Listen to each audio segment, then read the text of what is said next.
बता दें 2008 में हुए थे मालेगांव में धमाके। इस मामले में कोर्ट की तरफ से फैसला सामने आ गया है। सभी आरोपियों को बरी कर दिया गया है। एनआईए कोर्ट ने ये बड़ा फैसला दिया है। इस वक्त की बड़ी खबर, 17 सालों का लंबा इंतजार खत्म हुआ और सभी आरोपियों को बरी कर दिया गया है। इस वक्त की बड़ी खबर आपको बता दें, तमाम साक्ष्यों और गवाहों को मद्देनजर रखते हुए कोर्ट ने अपना फैसला दिया है। देश के बहुचर्चित मालेगांव ब्लास्ट केस में 17 साल के बाद कोर्ट ने अपना फैसला सुनाया है। और आपको बता दें कि धमाके में 6 लोगों की जान चली गई थी, 100 से ज्यादा लोग घायल हुए थे। इसी मामले पर कोर्ट ने अपना फैसला दिया है। अभियोजन पक्ष, बचाव पक्ष की तरफ से अपनी अपनी दलीलें रखी गई, जिसको आधार बनाकर कोर्ट ने फैसला सुरक्षित रख लिया था। और अब इस मामले में सभी आरोपियों को बरी कर दिया गया है। 2 चर्चित आरोपी भोपाल से बीजेपी की पूर्व सांसद साध्वी प्रज्ञा और सेना के पूर्व अधिकारी कर्नल पुरोहित हैं, जिन्हें बरी कर दिया गया। एक बड़ी राहत के तौर पर इस फैसले को माना जा रहा है। सभी आरोपी बरी कर दिए गए हैं इस मामले में। तो महाराष्ट्र के मालेगांव में 29 सितंबर 2008 को बम धमाके हुए थे और 17 साल बाद मुंबई की विशेष एनआईए अदालत ने इस मामले पर फैसला सुनाया है। सभी आरोपियों को बरी कर दिया गया है। जांच में हिंदू दक्षिणपंथी समूहों से जुड़े लोगों के नाम सामने आए थे और इस मामले में साध्वी प्रज्ञा सिंह ठाकुर और लेफ्टिनेंट कर्नल प्रसाद श्रीकांत पुरोहित जैसे लोगों को गिरफ्तार भी किया गया था, जिन्होंने आरोपों से इनकार किया था। और शुरुआत से ही जो प्रज्ञा ठाकुर हैं, उनके वकील ये कह रहे थे कि सत्य की जीत होगी, हमें पूरा भरोसा है, न्याय मिलेगा, बेवजह हमें फंसाया जा रहा है। तो इस मामले की सुनवाई अब तक 5 जज कर चुके थे और ये देश के सबसे लंबे चलने वाले आतंकी मामलों में से एक रहा। एक्टिवेट करने वाले थे, वो सारी जानकारी उन्होंने दी। खासतौर पे जज ने कहा कि आरोपियों ने जो कहा था कि उन्होंने खारिज किया। सबसे बड़ी बात थी कर्नल प्रसाद पुरोहित के घर में बॉम्ब तैयार किया गया, आरडीएक्स लाया गया, ये जो है साबित नहीं किया जा सका। साथ प्रज्ञा ठाकुर को लेकर कहा गया साध्वी प्रज्ञा ठाकुर की बाइक का इस्तेमाल हुआ, ये बाइक साध्वी प्रज्ञा सिंह ठाकुर की ही थी, ये साबित नहीं किया जा सका। चूंकि जो एविडेंस इकट्ठा करके कोर्ट के सामने रखा,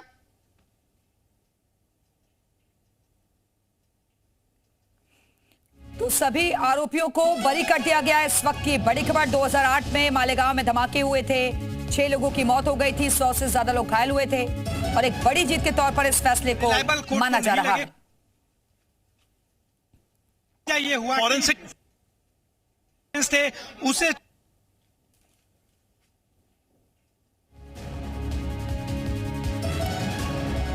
तो 2011 में ये मामला एनआईए को सौंपा गया था। एनआईए ने फिर से मामला दर्ज करके जांच शुरू की। 2018 में 7 आरोपियों के खिलाफ आरोप तय होने के बाद ट्रायल शुरू हुआ और फिर 323 सरकारी गवाहों और 8 बचाव पक्ष के गवाहों से पूछताछ की गई।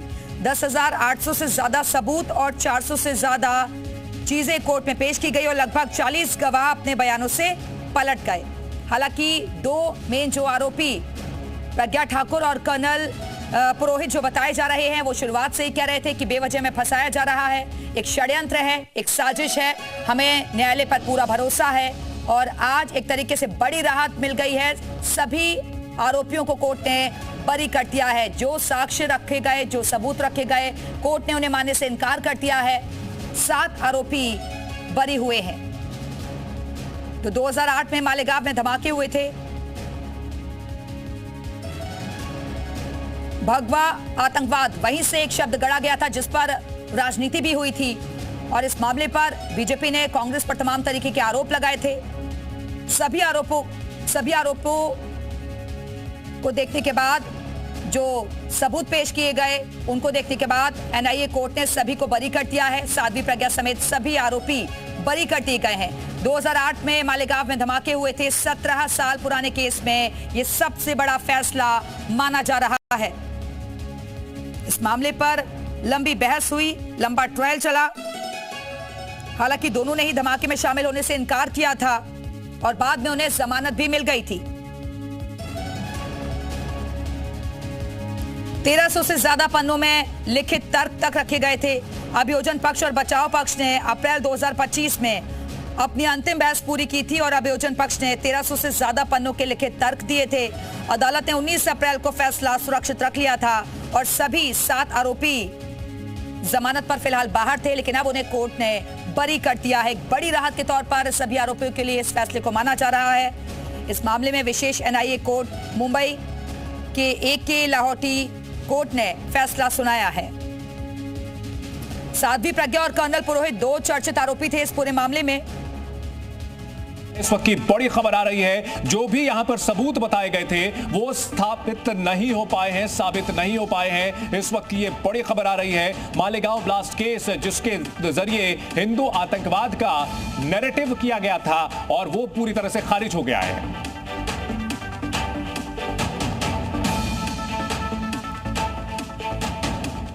और हमारे साथ कई खास मेहमान इस बड़ी खबर पर जुड़ रहे हैं। वीएचपी के प्रवक्ता अमितोष पारिक हमारे साथ जुड़ चुके हैं, फाजिल साहब जुड़ चुके हैं जो कि इस्लामिक स्कॉलर हैं।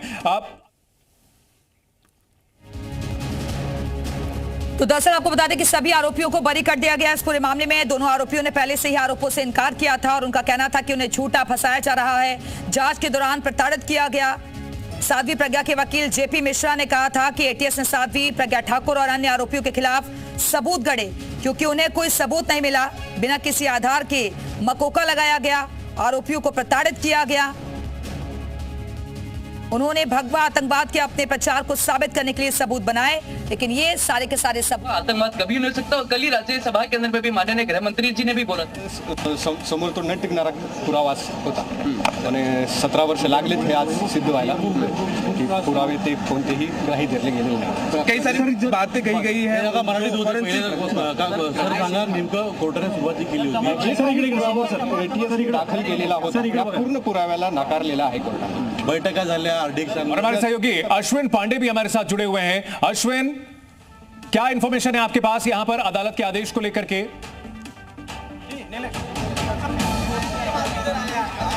जी देखिए, सबसे पहले कोर्ट जब बैठी तो वहां पर सभी आरोपी बहुत ही शांत तरीके से बैठकर कोर्ट के फैसले का इंतजार कर रहे थे।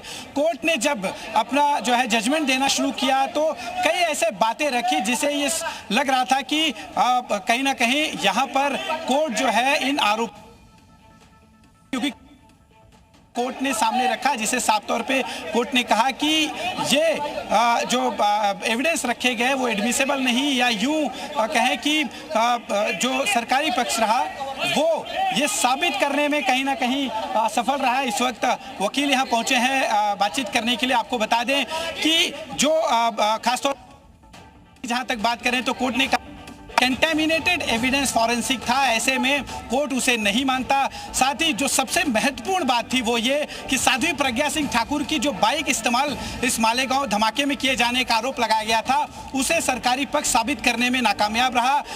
कोर्ट का साफ तौर पे कहना था कि ऐसे जो है एविडेंस जो दिए गए थे वो कोर्ट में एडमिसिबल नहीं थे, वो कोर्ट मान्य नहीं करता। ऐसे में सरकारी पक्ष पूरी तरह से असफल रहा।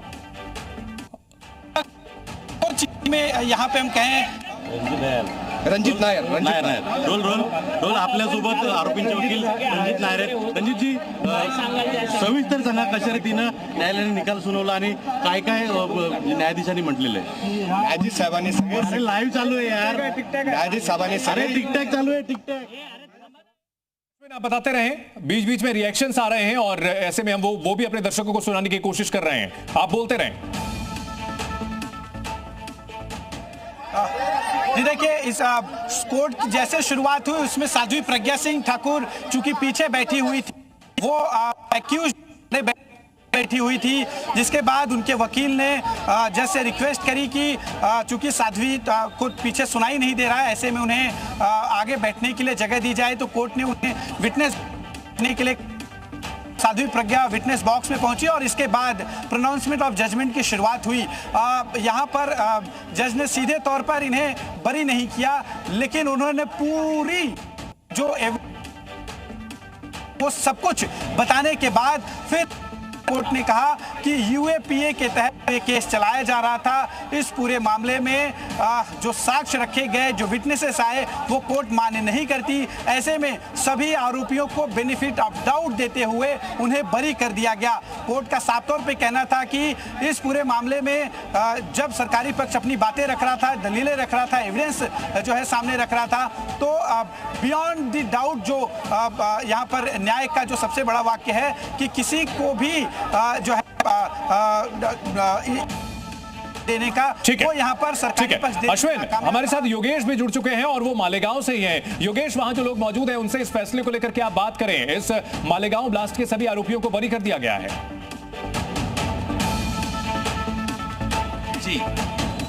जी, जो सभी आरोपियों को बरी कर दिया गया है, तो आपको क्या लगता है, क्या ये जो फैसला है वो ठीक? कौन से आरोपी कौन से जिनको रिहा किया गया, उसको जो डिक्लेयर करो, एक्सप्लेन करो। सभी जितने भी आरोपी हैं सभी को ये रिहा कर दिया गया। जिसने बम फोड़ा वो भी आरोपी, और जो जख्मी हुआ वो भी आरोपी। जो हिरासत में, क्या बोल रहे हैं? सब आरोपी को हम लोग निर्दोष छोड़ दिया, तो जो बम फोड़ा वो भी निर्दोष, और जो जख्मी हुआ वो भी निर्दोष। ये तो इंसाफ नहीं है, इंसाफ नहीं है। आपको क्या लगता है? देखिए, ये 2008 में जो बम धमाका हुआ था, तो उस वक्त के चीफ एटीएस जो चीफ थे, एटीएस के जो चीफ थे हेमंत करकरे साहब, उन्होंने जो तफ्तीश की थी, तो उस वक्त साध्वी प्रज्ञा सिंह ठाकुर जनरल और मेजर उपाध्याय, कर्नल पुरोहित जैसे जो है भगो आतंकवादियों का नाम जो है पूरे मुल्क ने सुना था। इससे पहले जितने भी बम धमाके होते थे हमेशा मुस्लिम नौजवानों को फांसा जाता था, लेकिन ये पहली मर्तबा मालेगांव में जो 2008 का जो बम धमाका हुआ है, इसमें पहली दफ़ा भगो आतंकवादियों का नाम आया था। और मालेगांव वालों को जो है उस वक्त बहुत इत्मीनान था कि हेमंत करकरे साहब जो तफ्तीश कर रहे थे, हम सबको बहुत इत्मीनान था। लेकिन अभी जो फैसला है उस पर आपको क्या? देखिए, ये जो बम धमाका जो हुआ था, जो मोटरसाइकिल थी, जो बाइक थी, वो साध्वी प्रज्ञा सिंह ठाकुर के नाम से थी। तो सबसे पहला सबूत तो यही है। लेकिन कोर्ट ने इसको डिनाई कर दिया है, साध्वी की वो गाड़ी थी, इसके कोई सबूत उन्हें मिले नहीं। उस वक्त जो है हेमंत करकरे साहब जो है सही अंदाज में जो है पेश रफ्त कर रहे थे, लेकिन बम्बई का जो आतंकवादी हमला हुआ था उसमें उनका जो है निधन हो गया था। और हेमंत करकरे साहब जो है दूसरों से भी बात करें योगेश, दूसरों से भी बात करें। के बाद से ये केस अलग ही रुख पर जा रहा है। तो मालेगांव वाला हम यहाँ के रहने वालों का जो बोलना है। और अंकल आप अभी बताइएगा कि आपको जो लग रहा है अभी जो साध्वी, ऐसे कहा गया है कि साध्वी प्रज्ञा सिंह की जो बाइक थी उसका कोई सबूत मिला नहीं है। कर्नल पुरोहित ने जो भी कुछ बताया जा रहा है कि उन्होंने बम बनाया, वो भी सब झूठा था, ऐसा सब बताया। ये तो गवर्नमेंट अपने कंट्रोल में है, सब उनके हुकूमत है ना, उनके एसपी है, डीएसपी है, कलेक्टर है, सब डिपार्टमेंट उनके अंडर में है। वो जैसा लिख के देंगे वैसा मान लेंगे। कोर्ट, देखो कोर्ट भी उनके अंडर में है। जो गलत बोलेंगे हाँ भाई सही है, जो सही बोलेंगे वो गलत है। लेकिन एक बात बोला ना आपको कि निर्दोष कौन छूटा? जो बम ब्लास्ट किया वो निर्दोष छूटा, तो मालेगांव को जो मारे गए थे वो निर्दोष छूटे? ये बताओ मेरे वाली पास। अभी सब जितने भी आरोपी थे वो निर्दोष छूटे हैं। आरोपी कौन? जो आरोपी थे। कौन आरोपी? जो बम फोड़ा वो के मालेगांव वाले जो मरे वो? प्रज्ञा सिंह वाले आरोपी, वो कैसे आरोपी होंगे? जख्मी? अरे भाई मैं क्या बोला अभी? आपको क्या लगता है अभी? आप जो भी फैसला आया हुआ है वो कितना ठीक लगता है? नहीं, हम लोग को तो इंसाफ नहीं मिला था, हमको ठीक ही लगे सर, क्योंकि हमको इंसाफ चाहिए था और हमारे को इंसाफ नहीं मिलता है। मालेगांव में भी ऐसे हादसे हो चुके, तो फिर इंसाफ अभी तक तो मिला नहीं, तो हमको इंसाफ ही होना था सर। इंसाफ चाहिए। हम तो सरकार के भरोसे थे, बाकी इंसाफ नहीं मिला हमको। एक मालेगांव की भावना ये है कि इन्हें इंसाफ मिला नहीं। जो भी तबके, जो भी पीड़ित थे, जितने भी मयत हुए हैं और जो भी जख्मी हुए हैं, जो सजा मिलनी चाहिए थी उनकी वजह से उनको जो न्याय मिलना चाहिए था वो मिला नहीं, ऐसे मालेगांव को। ठीक है योगेश, आप हमारे साथ बने रहें। कई खास मेहमान भी हमारे साथ जुड़ चुके हैं और फाजिल अहमद साहब है हमारे साथ, इस्लामिक स्कॉलर है। फाजिल अहमद साहब, इस फैसले को लेकर के रिएक्शन आपका?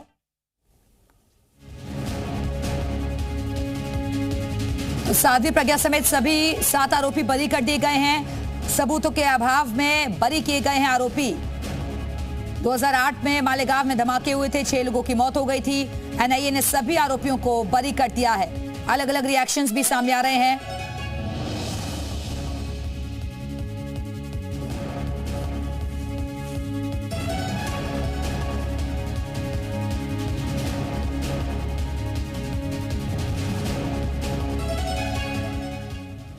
तो 2008 में मालेगांव में धमाके हुए थे और 17 साल पुराने केस में ये बड़ा फैसला माना जा रहा है। सभी 7 आरोपी बरी कर दिए गए हैं। एक बड़ी राहत कह सकते हैं कर्नल पुरोहित और साध्वी प्रज्ञा ठाकुर को मिली है, क्योंकि कहा गया है कि बाइक उनकी नहीं थी, जिसका जिक्र बार बार प्रज्ञा ठाकुर के वकील भी कर रहे थे।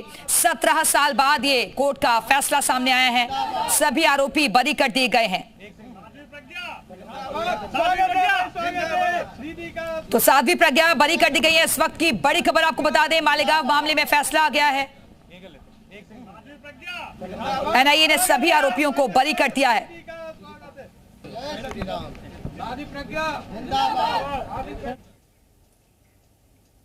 कल राज्यसभा में अमित शाह ने कहा था कि हिंदू कभी आतंकवादी नहीं हो सकता। कांग्रेस ने हिंदू टेरर का सिर्फ भ्रम फैलाया। तो हिंदू आतंकवाद का जिक्र जो कांग्रेस लगातार करती रही है, इस पर राजनीति भी हुई है। इस पर राज्यसभा में अमित शाह ने कहा था कि हिंदू कभी आतंकवादी नहीं हो सकता। हिंदू टेरर का सगुफा किसने छोड़ा? मैं आज दुनिया के सामने, देश की जनता के सामने गर्व से कहता हूं कि हिंदू कभी टेररिस्ट नहीं हो सकता। हम कभी टेररिस्ट नहीं हो सकते। क्या कहना चाहते हैं? फर्जी टाइप के केस बनाए, एक भी केस अदालत में नहीं टिका। देशभक्त संगठनों पर आरोप लगाए आपने, सिर्फ आपकी छिछोरी राजनीति के लिए, क्षुल्लक फायदे के लिए। और फिर क्या कर लिया? फिर भी हार गए। हारे तो ना, उनको मालूम नहीं है हर हर महादेव सिर्फ धर्म का नारा नहीं है। शिवाजी महाराज ने जो मुगलों के खिलाफ लड़ाई लड़ी, स्वतंत्रता की लड़ाई लड़ी, और शिवाजी महाराज की सेना का युद्ध घोष था हर हर महादेव। बड़े प्रतीक है, ये प्रतीक है हर प्रकार के भारत पर के हमले का, भारत की संप्रभुता पर हमले का और भारत की सीमाओं पर अतिक्रमण के जवाब देने का। वहीं अमित शाह के बयान पर अयोध्या के संतों ने प्रतिक्रिया दी है। संतों का कहना है कि वो अमित शाह के बयान का समर्थन करते हैं और कांग्रेस की निंदा। सुनवाते हैं आपको। अमित शाह जी का राज्यसभा में जो वक्तव्य अत्यंत सराहनीय है। मैं इनके वक्तव्य की भूरी भूरी प्रशंसा करता हूँ, इनके बातों से सहमत हूँ, समर्थन करता हूँ। कांग्रेस जो भारत के लिए कैंसर जैसे बीमारी से भी खतरनाक बीमारी है। भारत के अस्तित्व, भारत के स्वाभिमान, भारत की आध्यात्मिकता पर कुठाराघात करने वाले, जो आतंकवादी को पालित पोषित करने वाले, वह कभी भी राष्ट्रवाद का चिंतन नहीं किए, राष्ट्रवाद के लिए काम नहीं किए, वह आतंकवादियों को पालित पोषित करने का काम। अमित शाह जी ने सही कहा। उन्होंने सच्चाई बताया कांग्रेस का, कि कांग्रेस की सरकार जब थी तो केवल आतंकवादियों को मानती थी और पाकिस्तान से उसका संपर्क था, और केवल सनातन को लेकर के, भगवा को लेकर के कांग्रेस बहुत पहले से दुश्मन थी और लगातार उसका बयान उल्टा सीधा सनातन के खिलाफ आता रहता है। इसीलिए अमित शाह जी की बात बहुत सही है। अमित शाह जी ने जो भी कांग्रेस को उन्होंने भगवा आतंकवादी कहा है, उन्होंने सही कहा है।